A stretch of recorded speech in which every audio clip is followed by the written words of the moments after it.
हाँ, class 12 chapter 4 के इस लेक्चर में हम पढ़ेंगे एप्लीकेशन ऑफ बायोट-सेवर्ट लॉ। तो फर्स्ट एप्लीकेशन है बायोट-सेवर्ट लॉ का मैग्नेटिक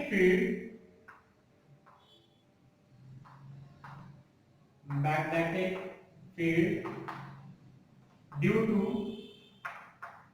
अ स्ट्रेट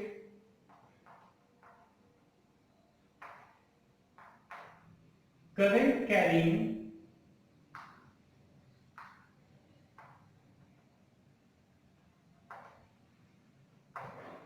wire। तो अभी तक हमने ये पढ़ा कि हमारे पास बायोट-सेवर्ट लॉ से हम किसी भी कंडक्टर में एक स्मॉल लेंथ में मैग्नेटिक फील्ड फाइंड कर लेते हैं। अब हम देखेंगे कि कैसे हम जब स्मॉल मैग्नेटिक फील्ड फाइंड कर लेते हैं तो उसको इंटीग्रेट करके complete through out the length of the conductor magnetic field find करते हैं। तो इसके लिए हमारे पास एक कंडक्टर है, ये वायर हो गया है स्ट्रेट वायर, ठीक है। इसकी लेंथ हम ले लेते हैं ए बी, इसके दो एंड्स हैं और सपोज कीजिए कि ये एक पॉइंट है हमारा P, इस पॉइंट पे इस कंडक्टर की वजह से हमें एक मैग्नेटिक फील्ड फाइंड करनी है और इस कंडक्टर में हमारे पास I करंट फ्लो कर रहा है। तो हम इसकी एक्सिस से परपेंडिकुलर डिस्टेंस ले रहे हैं। ये हमारे पास एक्सिस से इसकी परपेंडिकुलर डिस्टेंस को कैपिटल R से हम डिनोट कर रहे हैं। ये हो गई एक्सिस और ये डिस्टेंस हो गई हमारी कैपिटल R। ये परपेंडिकुलर डिस्टेंस है यहां से, ये डिस्टेंस हमें दी हुई है, ठीक है। अच्छा, और वायर में करंट I फ्लो कर रहा है, ये सारी चीजें हमें गिवन है।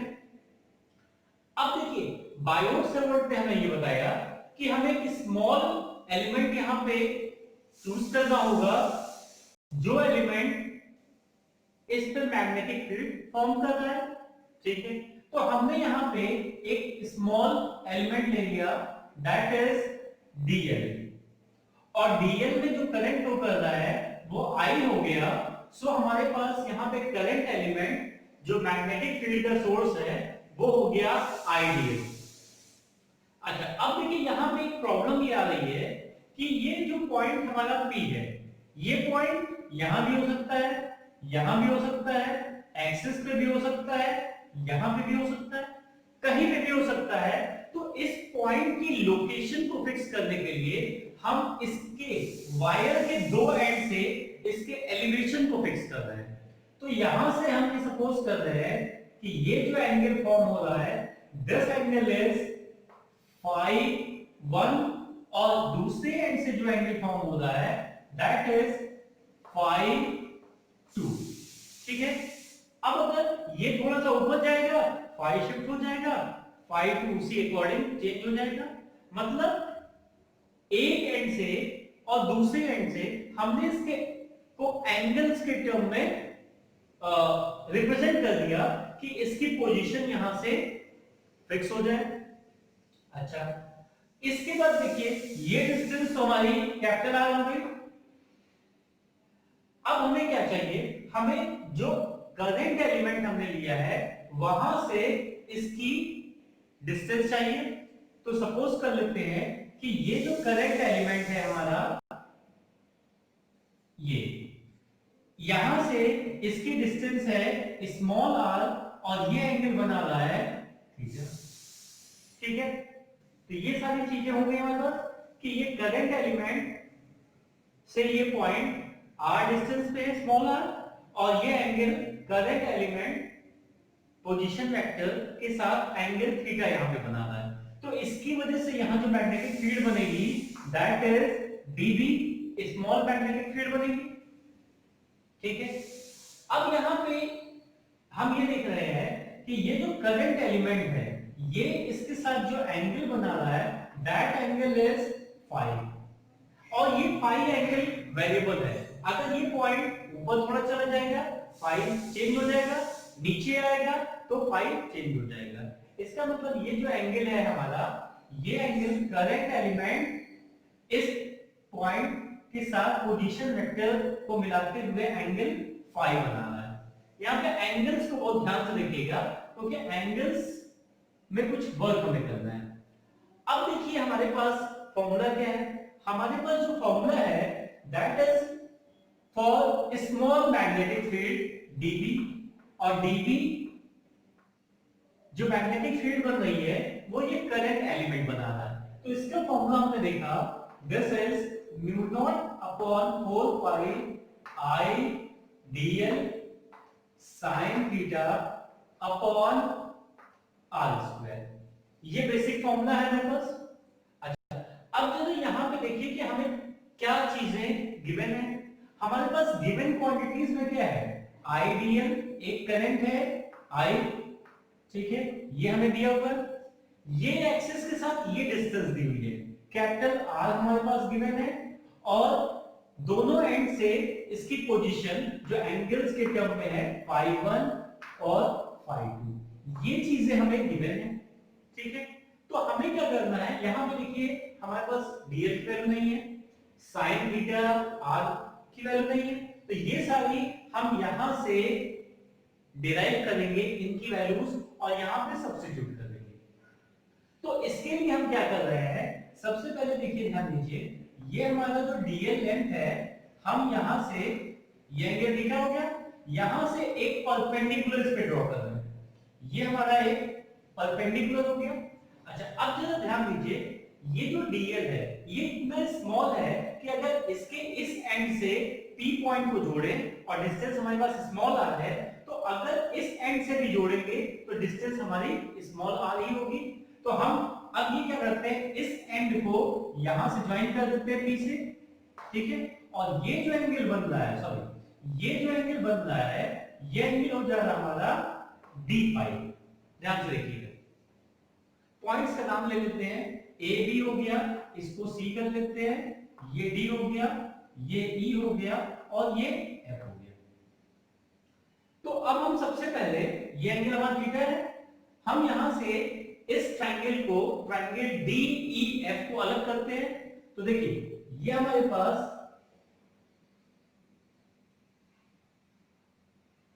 ये ट्रायंगल है DE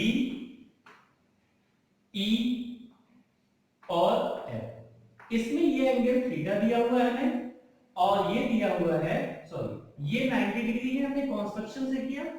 ये लेंथ है हमारे पास DL। तो अब जरा देखिए ध्यान दीजिए, अगर हम यहां पे sin थीटा को अप्लाई करें तो हमारे पास क्या आ जाएगा, यहां पे ये देखिए, ये हमारे पास ये dl हो गया, ठीक है, और हमें चाहिए क्या, हमें इस df की वैल्यू चाहिए। तो df यहां पे क्या हो गया, ये परपेंडिकुलर हो गया और ये हाइपोटेन्यूज हो गया, तो ये वैल्यू जो आ जाएगी, this value is df upon de, that is equal to sin theta. तो df की वैल्यू कितनी आ गई मेरे पास, df is equal to de, de कितना है, dl sin थीटा, ये वैल्यू एक आ गई हमारे पास। इसको हम यहां पे इक्वेशन 1 कर ले रहे हैं, ठीक है। अब जरा ध्यान से देखिए, हम एक दूसरा ट्रायंगल ले रहे हैं, that triangle is DFP, DFP हम ले रहे हैं यहां पे। तो ये हमारे पास ट्रायंगल हो गया DF और ये पॉइंट हो गया P, ये एंगल बन रहा है D5, ठीक है, ये हमारा 90 डिग्री है, ठीक है। अब जरा यहां से देखिए ध्यान से, ये वैल्यू R है और ये भी R है। अभी हमने बताया कि ये इतना स्मॉल है करंट एलिमेंट, बहुत छोटा पॉइंट है, कि अगर इस एंड से E से P की डिस्टेंस अगर हम लेते हैं और D से P की डिस्टेंस, तो लगभग सेम आएगी और उसको हम R से डिनोट कर लेंगे। अब देखिए यहां पे हमारे पास एक कॉन्सेप्ट होता है, कॉन्सेप्ट ये होता है कि theta is equal to, theta मतलब angle, angle is equal to r upon radius. तो एंगल कितना हो गया, डी फाई हो गया एंगल हमारे पास, आर की लेंथ क्या हो गई, डीएफ, डीएफ हो गई, और रेडियस हो गया आर। इसका मतलब डीएफ की वैल्यू यहां से क्या आ गई, डीएफ की वैल्यू हमारे पास आ गई, DF is equal to R D phi. ध्यान से देखिए, ये वैल्यू हमारे पास आ गई आर डी फाई। तो यहां पर हम लिख ले रहे हैं कि डी एफ की वैल्यू हमारे पास ये भी आ रही है आर डी फाई इक्वेशन 2। अब ये हमारा जो मेन इक्वेशन आया था, इसमें हम ये वैल्यू सब्स्टिट्यूट करते हैं।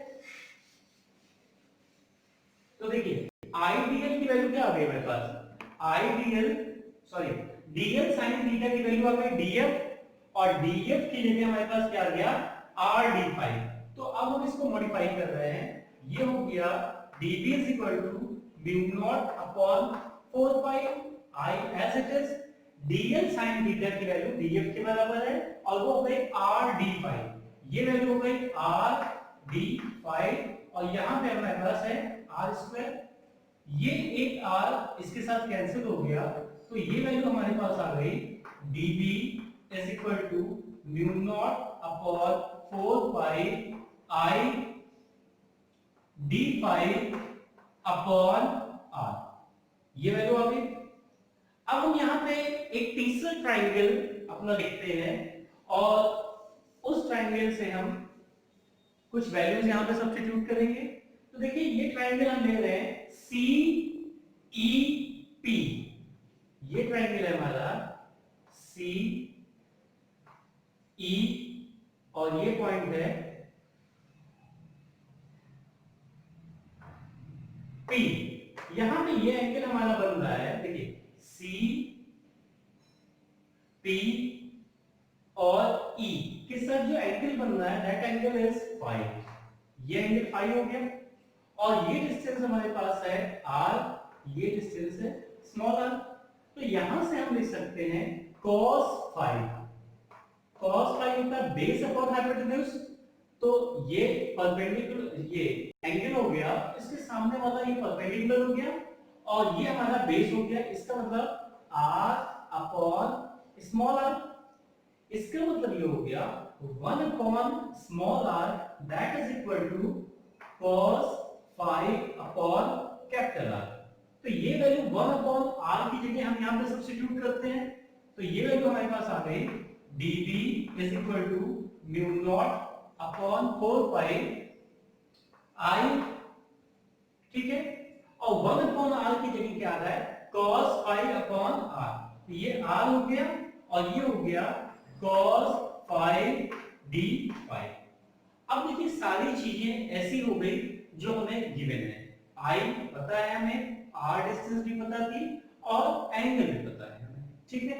एंगल में इसका प्रोजेक्शन φ1 है, और इसका प्रोजेक्शन φ2 है। इसमें देखिए ये जो हमारा लाइन है, इसके ऊपर जो एंगल हम लेंगे उसको पॉजिटिव लेंगे, और उसके नीचे का एंगल हम क्या करेंगे माइनस में लेंगे। तो इसको अब जब कंप्लीट हम मैग्नेटिक फील्ड निकालेंगे, तो ये हो जाएगा हमारा B, और इंटीग्रेट करेंगे तो यहाँ पे ये सारी चीजें हमारे पास कांस्टेंट आ गए, mu naught I upon 4 pi R, और यहाँ पे ये हो जाएगा इंटीग्रेशन माइनस φ2 से φ1 cos फाई d फाई। अब cos फाई का इंटीग्रेशन आपको पता है कि sin फाई होता है, तो डायरेक्ट हम यहां से रिजल्ट लिख दे रहे हैं, ये हमारे पास आ जाएगा b is equal to mu not upon 4 pi I upon r, cos phi का हो गया sin फाई, तो यहां पे हो गया sin फाई, और लिमिट लग गई माइनस φ2 से φ1। तो जब लिमिट यहां पे सब्स्टिट्यूट करेंगे तो ये आ जाएगा mu not upon 4 pi I upon r sin φ1 minus minus plus हो जाएगा, प्लस साइन फाई 2। ये रिजल्ट हमारे पास आ गया मैग्नेटिक फील्ड का यहां पे। तो करंट कैरिंग स्ट्रेट वायर में हम इस तरह से मैग्नेटिक फील्ड निकालेंगे। अब देखिए यहां पे जो भी चीजें दी है वो सारी गिवन है। अब हम यहां पे कुछ स्पेशल केसेस डिस्कस कर लेते हैं। तो स्पेशल केसेस में क्या है, देखिए ध्यान से। स्पेशल केस में पहला ये है हमारे पास, स्पेशल केस में पहली कंडीशन ये है कि if P lies close to wire, wire के अगर P पॉइंट जो है हमारा ये बहुत ही क्लोज आ रहा है। क्लोज का मतलब क्या हो गया कि यहां पे ये धीरे धीरे ये जैसे पॉइंट है यहां पे P, ये पॉइंट यहां आ गया, यहां आ गया, ये इसके बिल्कुल पास आ गया। तो देखिए जैसे जैसे P इसकी क्लोज आएगा एंगल हमारा बढ़ेगा। एंगल बढ़ेगा इसका मतलब क्या हुआ कि धीरे धीरे φ1 की वैल्यू भी 90 हो जाएगी और φ2 भी हमारा 90 अप्रोच करेगा। तो इस कंडीशन में क्या हो जाएगा, φ1 is equal to φ2 tends to 90 degree. तो हमारे पास इसमें जो फॉर्मूला रखेंगे sin 90 वैल्यू हो गई 1, sin 90 की वैल्यू हो गई 1, तो 1 + 1 2 हो गया। तो रिजल्ट आ गया mu naught I multiplied by 2 upon 4 pi r। ये 2 से 2 कैंसिल हो गया तो आ गया mu naught I upon 2 pi r। ये रिजल्ट आ गया। सेकेंड केस ये है हमारा, ध्यान से देखिएगा। सेकेंड केस में ये हो रहा है कि हमारा एक पॉइंट एक एंड के क्लोज आ जा रहा है। जैसे ये बी पॉइंट है, ये धीरे धीरे ए के क्लोज आ जा रहा है, ठीक है। जैसे जैसे ये ए के क्लोज आएगा तो यहां पे क्या हो जाएगा कि φ1 हमारा 0 डिग्री हो जाएगा और φ2 हो जाएगा 90 डिग्री। तो यहां से एक वैल्यू तो हमारे पास sin 0 की वैल्यू 0 हो गई, sin 90 1 हो गई। तो 1 से जब मल्टीप्लाई करेंगे तो रिजल्ट यही आएगा mu naught I upon 4 pi r। इन दोनों से एक रिजल्ट हम यहां पे ले सकते हैं और रिजल्ट ये है कि B at the end is equal to B half B mid। Mid में जितना B होगा उसका हाफ B एंड पे होगा। ये दोनों पॉइंट्स आ गए हमारे। अब तीसरा देखिए बहुत ही इंपॉर्टेंट पॉइंट है हमारे पास।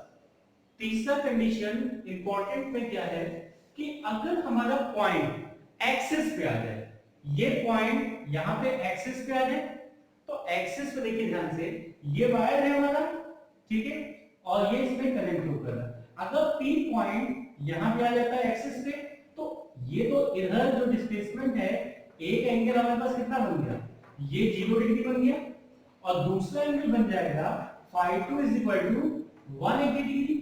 तो साइन में 0 और 180 दोनों की ही वैल्यू हमारे पास 0 होती है, तो मल्टीप्लाई होके हमारे पास जो मैग्नेटिक फील्ड है वो आ जाएगी 0, ठीक है। तो ये सारे स्पेशल केस हो गए करंट कैरिंग स्ट्रेट वायर में मैग्नेटिक फील्ड निकालने की। तो इस पे अलग अलग क्वेश्चन भी पूछे जाते हैं या अलग अलग पार्ट पे अलग अलग न्यूमेरिकल्स भी पूछे जाते हैं। तो ये टॉपिक इतना ही था। अब नेक्स्ट में हम एक और एप्लीकेशन के बारे में डिस्कस करेंगे